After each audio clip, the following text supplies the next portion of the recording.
ढोल ताशा पथक सदस्य संख्येच्या निर्णयाला सुप्रीम कोर्टाने स्थगिती दिली आहे। 30 पेक्षा जास्त सदस्य नसावेत असा निर्णय हरित लवादाने दिला होता। हरित लवादाच्या निर्णयाला आता सुप्रीम कोर्टाने स्थगिती दिली आहे।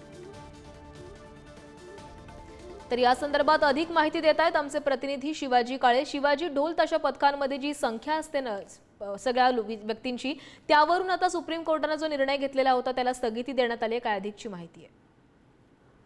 खरं तर आज सकाळी सगळ्या प्रकरणासंदर्भात ढोल ताशा पथकाच्या वतीने एका वकिलाने त्या सगळ्या प्रकरणाच्या संदर्भात याचिका दाखल करण्यात आली। त्यानंतर या प्रकरणावरती 2 वाजता सुनावणी करू असं सरन्यायाधीशांनी म्हटलं होतं।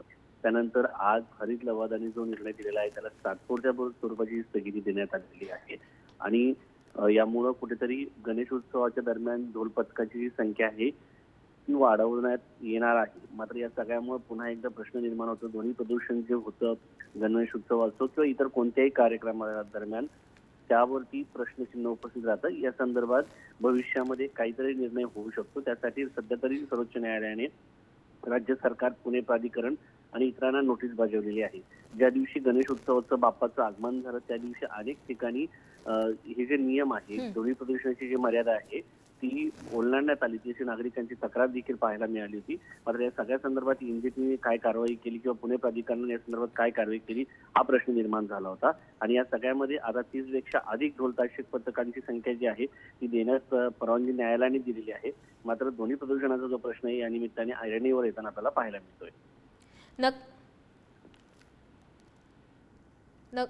नक्की शिवाजी, धन्यवाद तुम्ही दिलेल्या माहितीसाठी। तर आपण बातमी बघतोय, हरित लवादाने जो निर्णय दिलेला होता ढोल ताशा पथकांच्या संदर्भातील त्याला आता सुप्रीम कोर्टाने स्थगिती दिलेली आहे। 30 पेक्षा जास्त सदस्य नसावेत असा निर्णय हरित लवादाने दिलेला होता। मात्र या निर्णयाला आता सुप्रीम कोर्टाकडून स्थगिती देण्यात आली आहे।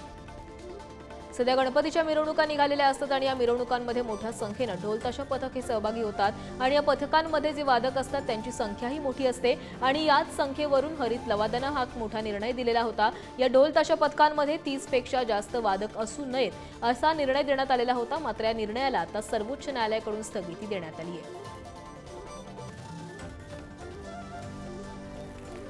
तर हरित लवादाच्या निर्णयाला सुप्रीम कोर्टाने स्थगिती दिल्याचं दिसतंय। ढोल ताशा पथकात 30 पेक्षा जास्त वादक नसावेत असा निर्णय हरित लवादाने घेतलेला होता। मात्र या हरित लवादाच्या निर्णयाला सुप्रीम कोर्टामध्ये आव्हान देण्यात आलेलं होतं आणि या आव्हानाला आता सुप्रीम कोर्टाने संपूर्ण निर्णयावर स्थगिती दिली आहे। आता 2 वाजता सरन्यायाधीशांच्या खंडपीठांनी असा आदेश दिलाय की त्यांनी हा जो हरित लवादाचा निर्णय आहे त्याच्यावर तात्पुरती स्थगिती दिलेली आहे। म्हणजे 17 सप्टेंबरला पुण्यात गणेश विसर्जनाच्या वेळेस काहीच रिस्ट्रिक्शन नसेल की एका पथकात 30च लोक असायला पाहिजे, साऊंड एवढाच असायला पाहिजे। कारण याचिकाकर्त्यांचं म्हणणं होतं की हा वर्षातून 1 दिवस असतो आणि त्याच्यात पण तुम्ही जर रिस्ट्रिक्शन आणले ध्वनी प्रदूषणाच्या नावावर तर त्याच्यात चुकीचा संदेश जातोय। त्याच्यावर अंतरिम स्थगिती सुप्रीम कोर्टाने दिली आहे आणि नोटीस इश्यू केलेली आहे। म्हणजे 17 तारखेला गणपती विसर्जन मिरवणूक ही यावेळेस नेहमीप्रमाणे जोरातच होईल असं म्हणावं लागेल।